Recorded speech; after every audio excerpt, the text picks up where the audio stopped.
Какая красота! Сегодня 5 октября 2024 год.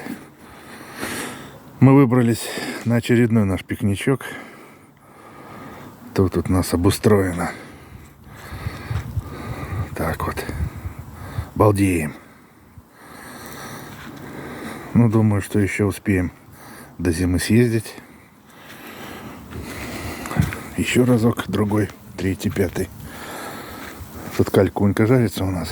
Калькунька — это по-русски индюшатина. А тут телятинка ждет своей очереди. Вот так вот, балдеем.